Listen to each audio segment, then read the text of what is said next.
Once upon a time, there was a young girl named Lily. She loved playing the piano and dreamed of becoming a skilled pianist. One day, her parents enrolled her in piano lessons. At first, Lily found the lessons challenging. She felt discouraged and wondered if she would ever be able to play beautifully. Lily's piano teacher, Mr. Anderson, recognized that Lily needed to feel motivated and ready to learn before she could make progress. He encouraged her to experiment with the keys, to play by ear, and to compose her own tune. Lily's enthusiasm grew as she discovered her own creativity and developed a sense of accomplishment. With each small success, her confidence increased and she became more willing to tackle more challenging pieces. As time went on, Lily's readiness for learning increased. She eagerly practiced, honing her skills and learning to play more complex compositions. Her dedication paid off and she started performing at local recitals, captivating audiences with her talent and passion for the piano.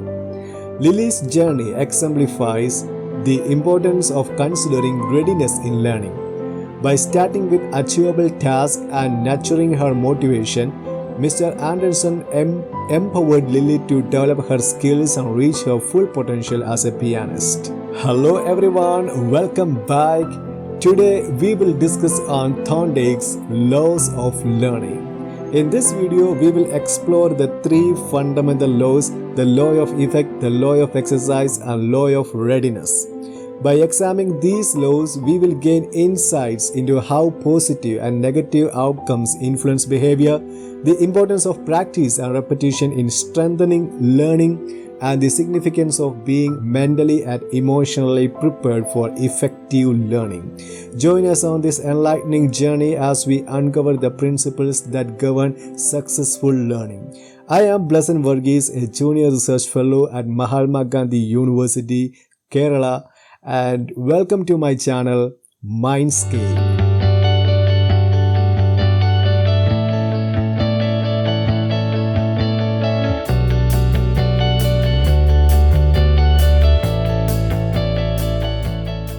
Number 1. The law of readiness. This law states that when any conduction unit is ready to conduct, for it to do so is satisfying.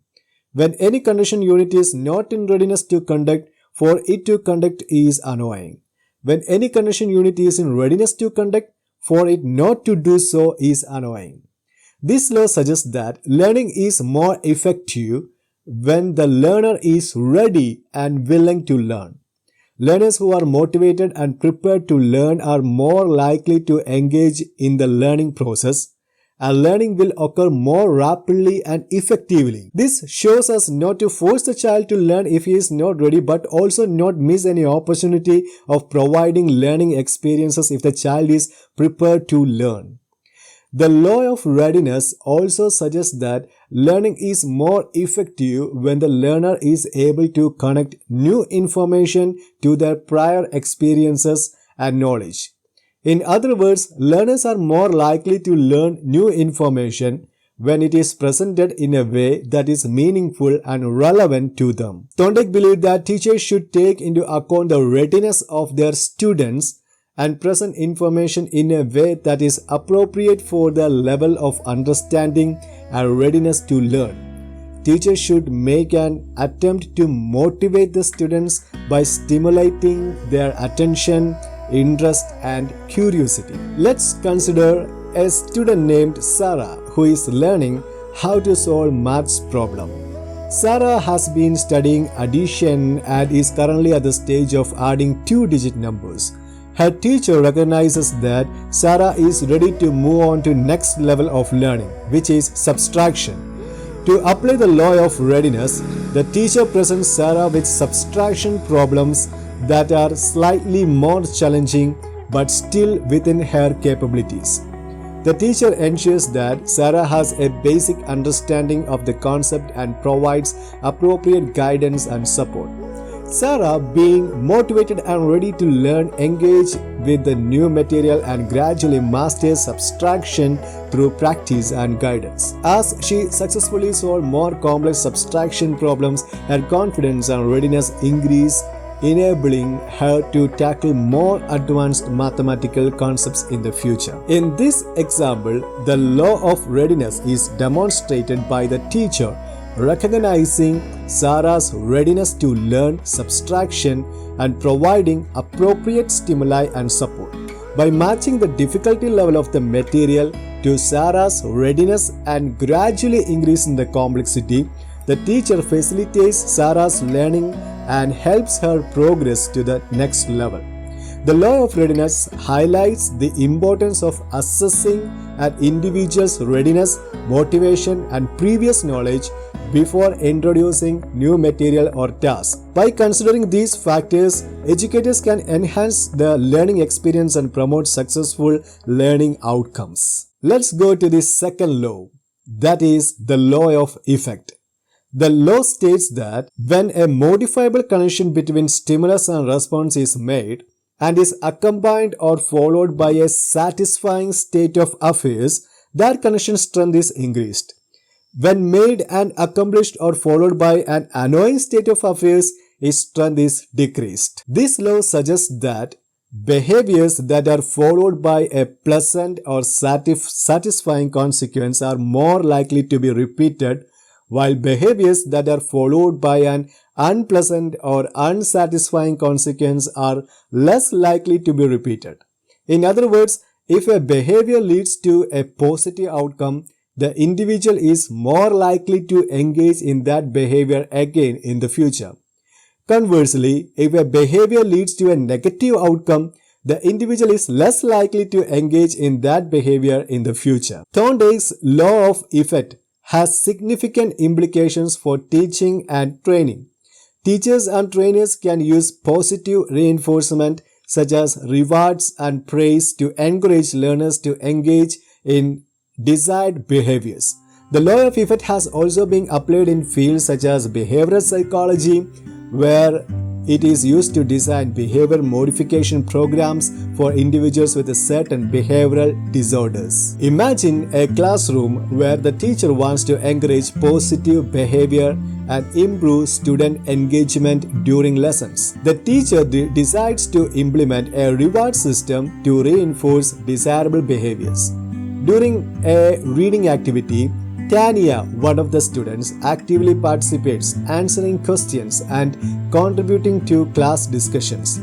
Impressed by her effort and engagement, the teacher praises Tania for her excellent contribution and awards her a small token such as a sticker.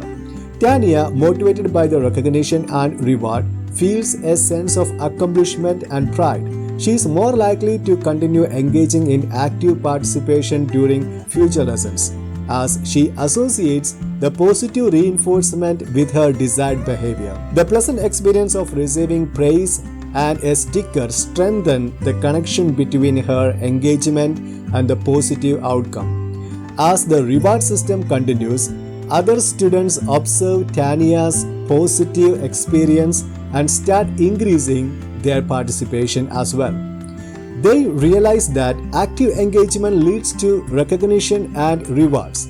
The teacher extends praise and tokens to other students who exhibit desired behaviors such as asking thoughtful questions or helping their classmates. Over time, the class atmosphere transforms into an environment where active participation and engagement are encouraged and celebrated.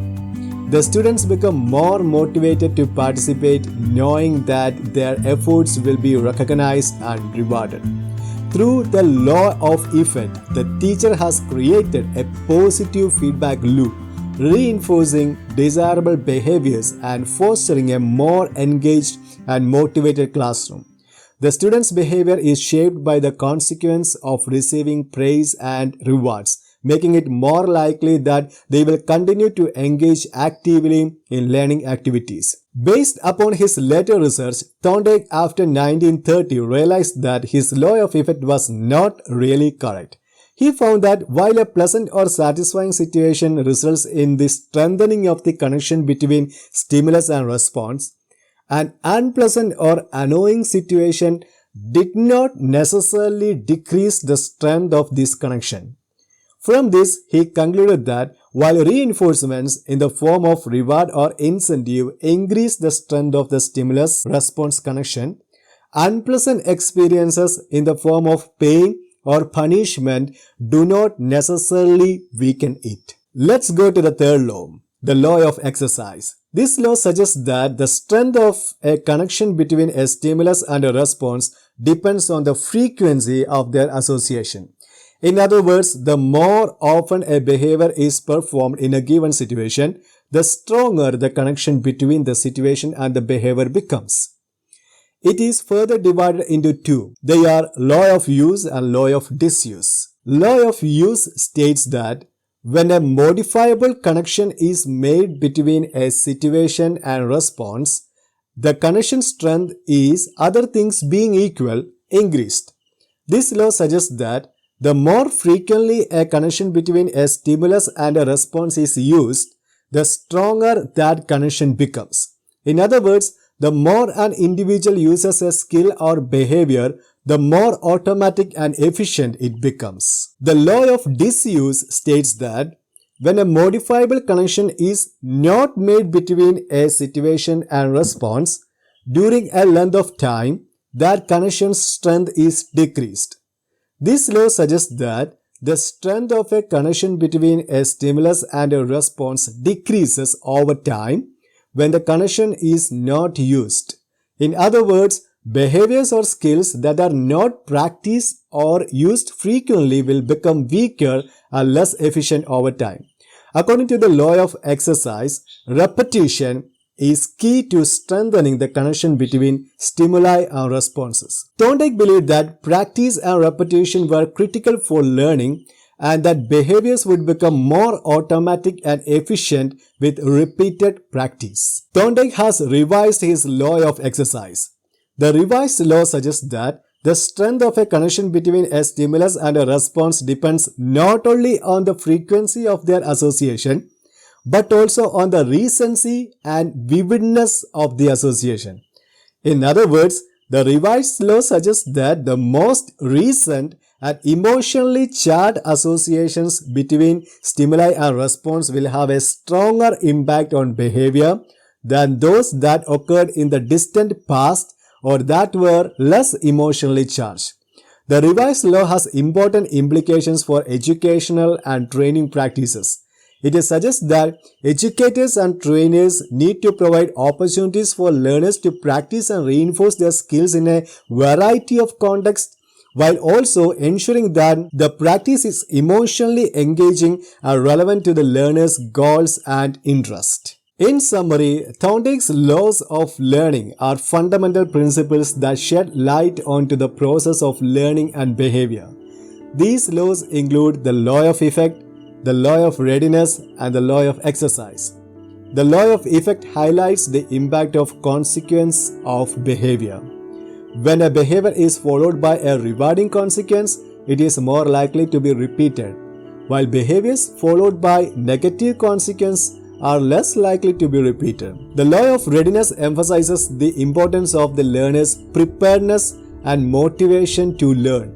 When individuals are mentally and physically ready to engage in an activity, their learning and performance are more successful.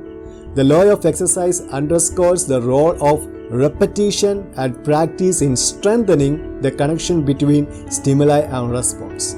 Through frequent reinforcement and repetition, the association between a stimulus and a response becomes stronger, leading to more efficient learning. These laws have significant implications in various fields, including education and psychology. They provide a foundation for understanding how behaviors are learned and how they can be modified or reinforced. Educators can apply these principles to design effective teaching strategies, while psychologists can use them to understand and modify behaviors in clinical or therapeutic settings. Thank you all for watching this video on Thorndike's laws of learning. If you found this video helpful, Don't forget to like, share, and subscribe to our channel for more educational content. And as always, feel free to leave your comments and questions below. Until next time, happy learning.